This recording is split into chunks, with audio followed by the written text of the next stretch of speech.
नाज़रीन, कुछ आंतरिक खबरें हैं आपके सामने रख देते हैं। कल का सुप्रीम कोर्ट का फैसला और तकरीबन 77 सीटें उठाकर हुकूमत की झोली में डाल दी गई हैं। सबकी रालें टपक रही हैं और जाहिर है सब निकल आए हैं तमाम तरबूजर रिजर्व सीट्स के लिए, इधर भी दे दें उधर भी दे दें। तो एक अलग तरीके से मंडियां लगेंगी, पिक एंड चूज होगा। अच्छा, उसे भी दे देते हैं, फलाने के समधी को भी बिठा लेते हैं पार्लियामान में, फलाने को भी बिठा लेते हैं। नाज़रीन, जजेस ने जो फैसला दिया उनके ऊपर बड़ी संजीदा नोयत के सवाल उठ रहे हैं और पाकिस्तान के साथी हूं, जर्नलिस्ट हूं, पाकिस्तान की सिविल सोसाइटी हो, बल्कि मैं चाह रहा हूं कि हामिद मीर साहब का एक क्लिप सुन लें आप। हामिद मीर साहब ये कहते हैं कि यही जजेस फैसला देने के बाद बराए मेहरबानी बाहर निकलकर सिर्फ दिखाएं, सड़क पर आकर दिखाएंगे लोग क्या सोचते हैं। मीर साहब को सुने। आप जज साहबान जो हैं वो अगर चाहते हैं कि इस फैसले के बारे में जो पब्लिक ओपिनियन है वो मालूम करनी है तो आ जाए किसी सड़क पे, चौक पे, चौराहे पे आकर लोगों से पूछ लें। अगर नाज़रीन, मौलाना तारिक जमील साहब का एक क्लिप बहुत ज्यादा वायरल है, इसे गौर से सुने। और तारिक जमील साहब एक्सप्लेन कर रहे हैं कि जजेस को इस तरह से करके बांध कर इनसे पूछा जाएगा कि तूने जुल्म किया या नहीं किया। और जज बीइंग अ जस्टिस ये कुर्सी नहीं है, ये नौकरी नहीं होती, ये एक एजाज है। इंसाफ करना खुदा करीम की एक सिफ्त है और वो जमीन पर आपको ये एजाज देता है कि आप इंसाफ करें, आप लोगों के दरमियान अदल करें, आप आइन और कानून को सामने रखते हुए। कल जिस तरीके से जज गुस्सा कर रहे थे, एक जज तो ये कहना मैं इस ओहदे पर लानत बेचता हूं। भाई ये ओहदा आप या कोई बंदा घर से नहीं लेकर आया हुआ। इसकी एक अहमियत है, इसकी इंपॉर्टेंस है, इसकी एक हसासियत है, इसका एक मुकाम है। उन्होंने कहा मैं ओहदे पर लानत बेचता हूं। और जैसे मंदोखेल साहब वो तो कहते माइंड योर लैंग्वेज। यानी कैसी जुबान थी, कैसा जजेस का रवैया था, ये मौलाना तारिक जमील साहब को सुन लेना। और काजी से अल्लाह पूछेगा, हाँ क्या फैसले किए थे, कितने जुल्म के फैसले किए थे, कितने अदल के फैसले किए थे। अगर वो अदल के फैसलों में कामयाब हो गया तो हाथ छोड़ दिए जाएंगे और जन्नत में चला जाएगा। अगर जुल्म के फैसले करता मर गया तो इन्हीं बंदे हाथों के साथ आग में चला जाएगा। यहां तक के नाजरीन नजम सेठी साहब भी ये समझते हैं कि फैसला दुरुस्त नहीं था। सेठी साहब को सुनवाइए। दो जजेस तो पहले से ही ना करके अलग हो गए थे जी। फिर एक जज ने कहा कि मैं कोई फैसला नहीं देता, वो भी अलग हो गया। तो आखिर में 10 ही रह गए और 10 में से पहले ये पता चला कि 10-7-3 है, फिर अब पता चला कि नहीं, वो जो 2 पहले ही फैसला करके चले गए थे कि जी हमने तो अपना फैसला तब्दील नहीं करना जो हमने पहले दिया था, तो इसलिए हम नहीं बैठेंगे। तो जिसमें जस्टिस आयशा भी थी एंड सो ऑन। तो अब ये 7-5 का फैसला आया। तो मेरा ख्याल है ये तो यही थी कि यही होगा। कोई अब नासिर साहब इस तरह का फैसला दिलवाया गया है और जो 77 सीट से हुकूमत की झोली में डाली गई हैं। फिर दूसरी तरफ अंसार अब्बास साहब की खबर ये फुल स्क्रीन पर चलाएं, वो ये कह रहे हैं कि जनाब 8 अगस्त से पहले 9 मई के फैसले आएंगे और फिर कौमी असेंबली और सूबाई असेंबलियों से यानी बहुत बड़े पीटीआई के पार्लियामेंटेरियंस उन्हें भी फारिग किया जाएगा। यानी एक और छांटी इसके बाद होगी और वो छांटी लगाकर सबको मजीद अलग किया जाएगा।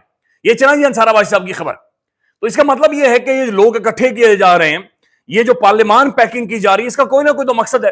तो सेठी साहब कहते हैं इसका मकसद ये है कि एस्टेब्लिशमेंट को एक आईनी रोल दिया जाएगा। नजम सेठी साहब का ये भी कहना है नाजरीन कि पाकिस्तान के जो फील्ड मार्शल हैं मोहतरम आसिम मुनीर साहब, ये असल में इस वक्त अमेरिका की जरूरत है और अमेरिका इसलिए भारत को नजरअंदाज करके फील्ड मार्शल के साथ मुलाकातें कर रहा है, चूंकि वो ये चाह रहा है कि चीन, ईरान और अफगानिस्तान तक वो रसाई हासिल करे। बल्कि सेठी साहब क्या कह रहे हैं सुन लें। कि आप अफगानिस्तान, ईरान, चाइना तीनों के ऊपर बैठे हुए और अमेरिका को एक्सेस चाहिए टू ऑल 3। तो वो तो नेगोशिएशन के साथ होगी ना, बट एटलीस्ट यू नो कि ये Pakistan is now it's geography and location has given it a huge advantage. और वो अमेरिका तो यही चाहेगा कि जो भी पाकिस्तान में बैठा हो, तगड़ा हो, डिसाइसिव हो, कोई इधर उधर पूछने की जरूरत ना हो, तो वो तो एक ही शख्स है। सो आई थिंक आगे जो पाकिस्तान के लिए जो टेंशन आएगी वो टेंशन यही आएगी कि अमेरिका का सिर्फ एक मकसद है जी कि चाइना को नहीं बड़ा होने देना। बहुत ही अजीब और गरीब किस्म की सूरत हाल नाज़रीन पाकिस्तान के अंदर बनती जा रही है। शाहीन सबाई साहब ने ट्वीट किया है कि Shahbaz Gill is right, PTI has been totally pushed out of the stinking and rotten system after the Supreme Court verdict on the reserve seats. वो कह रहे हैं कि पीटीआई को बिल्कुल यानी इस बदबूदार निजाम से ही अलग करके रख दिया गया, बल्कि वाइप आउट कर दिया गया है, साइड पर फेंक दिया गया है। इमरान खान को सबसे पहले ये करना चाहिए कि तमाम तरह एमएनएज, एमपी, सेनेटर्स, केपी के government and National Assembly opposition to resign from their seats immediately. यानी खान को एक पॉलिटिकल क्राइसिस क्रिएट करवाना चाहिए। खबर पख्तूनख्वा असेंबली हो, कौमी असेंबलीज हो, सूबाई असेंबली हो, अपोजिशन लीडर हो, यानी सबको इस्तीफे दे देने चाहिए। That is the only way to beat this heavily rigged and loaded system. Shaheen Sehbai साहब ये कहते हैं कि वाहिद तरीका है कि इमरान खान दोबारा से इसी चौराहे पर जाकर निजाम को खड़ा कर सकता है। The people are and the people will stay with Khan, he will get a taller and again more political weight. वो कहते हैं कि इसके बाद इमरान खान, जो चूंकि लोग ऑलरेडी इमरान खान के साथ मौजूद हैं, لیکن یہ چیز اور زیادہ عمران خان کو بیک کرے گی اور عمران خان کو سپورٹ کرے گی. تو یہ باقاعدہ سے شاہین صبائی صاحب کی جانب سے اسٹیٹمنٹ آئی ہے. تو شاہین صبائی صاحب یہ کہہ رہے ہیں کہ خان کو استعفیٰ دینا چاہیے. دوسری طرف ناظرین اچانک سے سہیل وڑائی صاحب نے ایک کالم لکھا ہے اور وڑائی صاحب لکھتے ہیں کہ جب ٹرمپ نے عمران خان کے حق میں ایک بھی فکرہ کہے بغیر جنرل عاصم منیر کی تعریف شروع کی تو جواباً جنرل صاحب نے بھی ٹرمپ کی پاک بھارت جنگ رکوانے کی کوششوں کو سراہا. یوں عمران خان کے حوالے سے صدر ٹرمپ کا مشکل ترین اور بہت ہی زیر بحث رہنے والا موضوع لمحوں میں ہوا میں اڑ گیا. یہ سیٹھی صاحب کو پتہ نہیں کیوں محسوس ہو رہا ہے کہ انہیں اس طرح کے کالمز اور وہ کہہ رہے ہیں کہ جناب وہاں پر جب عمران خان کا ذکر ہی نہیں ہوا اور یہ ساری چیزیں لمحوں میں اڑ گئی ہیں اور اس طرح سے کہانی چلی ہے. تو یہ ناظرین وہ ساری صورتحال ہے پولیٹیکلی جو پی ٹی آئی کو کارنر کر کے باقاعدہ سے پاکستان میں بنائی گئی ہے. نہ صرف ناظرین پی ٹی آئی کو وائپ آؤٹ کیا جا رہا ہے بلکہ سزائیں دی جا رہی. اب یہ پی ایم ایل این کے اکاؤنٹ سے باقاعدہ سے ٹویٹ ہوا ہے اور یہ پنجاب اسمبلی کے اندر باقاعدہ سے خوفناک پولیٹیکل سیاسی ڈکٹیٹرشپ جس طرح سے بنائی گئی ہے. پنجاب اسمبلی میں ہنگامہ آرائی. اسپیکر پنجاب اسمبلی نے اپوزیشن کے 26 اراکین 15 اجلاسوں کے لیے معطل کر دیے. یعنی 26 پارلیمنٹیرینز پنجاب اسمبلی کے پی ٹی آئی کے پارلیمنٹیرینز اور پارلیمنٹیرینز وہ ہوتے ہیں جنہیں عوام منتخب کر کے پارلیمنٹ میں بھیجتی ہیں. ان کی توہین تذیع کی گئی ہے. 26 پارلیمنٹیرینز کو 15 اجلاسوں کے لیے معطل کر دیا گیا بلکہ انہیں جو اسمبلی ہے اس کے پریمیسز میں قدم رکھنے پر بلکہ ریفرنس بھی الیکشن کمیشن کو بھیج دیا گیا کہ انہیں ہمیشہ کے لیے ختم کر دیں, انہیں بالکل دفن کر دیں. اور پھر پی ایم ایل این کے اکاؤنٹ سے یہ چیز ٹویٹ ہو رہی ہے. طارق مدین صاحب لکھتے ہیں کہ یہ جماعت اب تسمہ بن چکی ہے. خیر جمہوری کام ان سے کروایا جا سکتا ہے. تسمہ بنی ہوئی, کوئی کہہ رہا ہے لیلا بنی ہوئی اور لیلے کی رسی کسی اور کے پاس ہے. مزمل اسلم صاحب لکھتے ہیں کہ political dictatorship is even more deadly than real dictatorship. کہ سیاسی آمریت اور زیادہ خطرناک ہے اصل آمریت سے.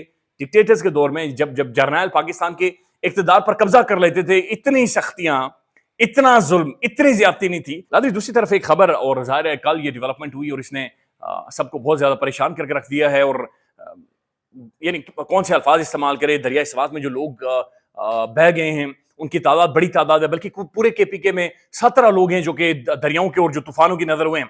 ظاہر ہے ایک بڑی خوفناک قسم کی نااہلی ہے سوات کے ایڈمنسٹریشن کی اور خیبر پختونخوا کی گورنمنٹ کی بھی. ناظرین یہ دریاؤں کے قریب جو کھدائی ہو رہی ہے یہ کھدائی کون کر رہا ہے؟ گنڈا پور سے ایک سوال ہوا تھا, یہ سوال سن لیں. مسئلے ہیں, ایک انلیگل مائننگ کا ہے اور ایک لیگل آپ کی مائننگ ہے. لیگل مائننگ تو ظاہری بات ہے وہاں پہ لوکل لوگوں کے بھی روزگار چاہیے تو اس کے لیے کرنی پڑتی ہے, ہمیں الاؤ کرنا پڑتا ہے.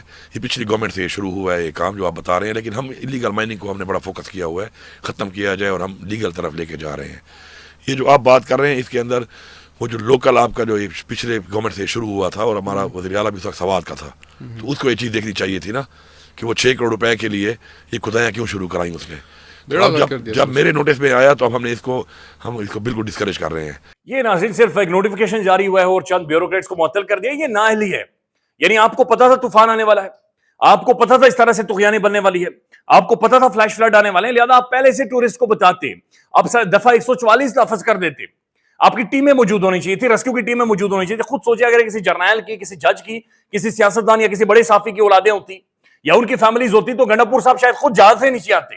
لیکن نہ تو جہاز پہنچا نہ کچھ پہنچا. گھنٹہ ڈیڑھ یہ فیملی اور خاندان وہاں پر کھڑے رہے. جب پھر ڈسکا میں ان کی لاشیں گئی ہیں, یہاں گوڑے گوڑے تک یقین مانے پانی ہے, بلکہ اوپر تک پانی ہے وہاں پر, گھروں میں, گلیوں میں بڑی بری صورتحال بنی ہوئی ہے. ناظرین یہ ایک آخری اسٹیٹمنٹ سنیں, یہ شائخ خاقان عباسی صاحب کی ہے. یہ عمران خان کو پیرول پر رہا کرے, عمران خان کو بٹھائیں, خان سے گفتگو کرے اور اس ملک کا کوئی حال نکلوائیں. خیال رکھیے گا. اللہ حافظ. بیٹھے سر, وہ تو پی ٹی آئی نہیں بیٹھ رہی نا. پی ٹی آئی بھی بیٹھے گی, آپ بلائیں پیرول میں بلائیں, آ کے بات کریں. خان صاحب کو بلانا جی بلائیں. اگر آپ نے بات کرنی ہے تو آپ کے نزدیک براہ راست مذاکرات ہونے چاہیے. مذاکرات کیا کرنے ہیں آپ نے, ایک دوسرے کی بات سنیں, یہی سیاست ہوتی ہے.